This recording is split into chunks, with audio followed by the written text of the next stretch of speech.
Hello, welcome back to my channel. എല്ലാവർക്കും പുതിയൊരു വീഡിയോയിലേക്ക് സ്വാഗതം.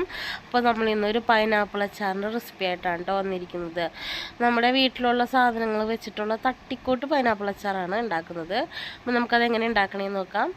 വീഡിയോയിലേക്ക് പോകാം. അതിന് മുമ്പായിട്ട് എൻ്റെ ഈ ചാനൽ ആദ്യമായിട്ടാണ് നിങ്ങളൊന്ന് കാണുന്നുണ്ടെങ്കിൽ ഒന്ന് സബ്സ്ക്രൈബ് ചെയ്ത് സപ്പോർട്ട് ചെയ്യണം കേട്ടോ. തൊട്ടടുത്തുള്ള ബെല്ലൈക്കൺ കൂടി എനേബിൾ ചെയ്താൽ ഞാനിപ്പോൾ വീഡിയോസ് ഇട്ടാലും നിങ്ങൾക്ക് നോട്ടിഫിക്കേഷൻ കിട്ടുന്നതായിരിക്കും. അപ്പോൾ നമുക്ക് വീഡിയോയിലേക്ക് പോകാം. ഞാനിവിടെ ഒരു ചട്ടി വെച്ചിട്ടുണ്ട്. ചട്ടി ചൂടായപ്പോഴത്തേനും വെളിച്ചെണ്ണ ഒഴിച്ചു കൊടുത്തു, കടുക് പൊട്ടിച്ചു. നിങ്ങൾക്ക് വെളിച്ചെണ്ണ അല്ലാന്നുണ്ടെങ്കിൽ നല്ലെണ്ണ യൂസ് ചെയ്യാം കേട്ടോ. ഞാനിവിടെ വെളിച്ചെണ്ണയാണ് എടുത്തിരിക്കുന്നത്.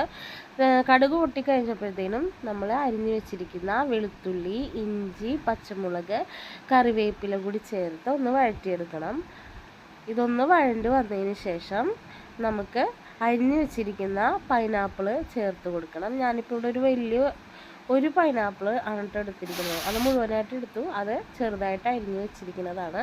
അതിലേക്ക് ചേർത്ത് കൊടുത്ത് ഒരു 5 മിനിറ്റ് ഇതൊന്ന് ഈ എണ്ണയിൽ കിടന്നൊന്ന് വാടി വരണം.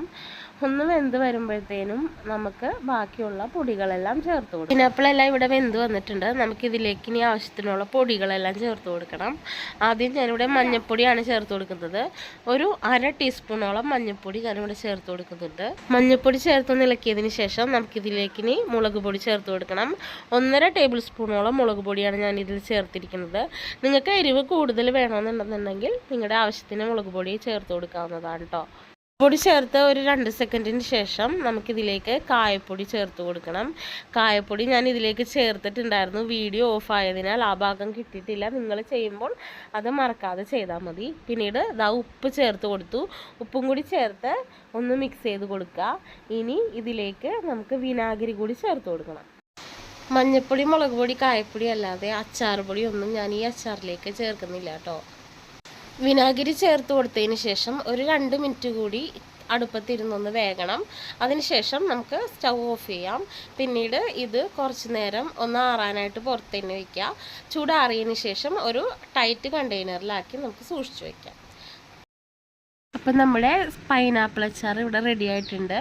എല്ലാവർക്കും വീഡിയോ ഇഷ്ടമായെന്ന് വിചാരിക്കുന്നു. ഈ വീഡിയോ ഇഷ്ടമായ എല്ലാവരും ലൈക്കും ഷെയറൊക്കെ ചെയ്യണം. ചാനൽ ഇഷ്ടമായാൽ ഒന്ന് സബ്സ്ക്രൈബ് ചെയ്ത് സപ്പോർട്ട് ചെയ്യണം കേട്ടോ. Thanks for watching.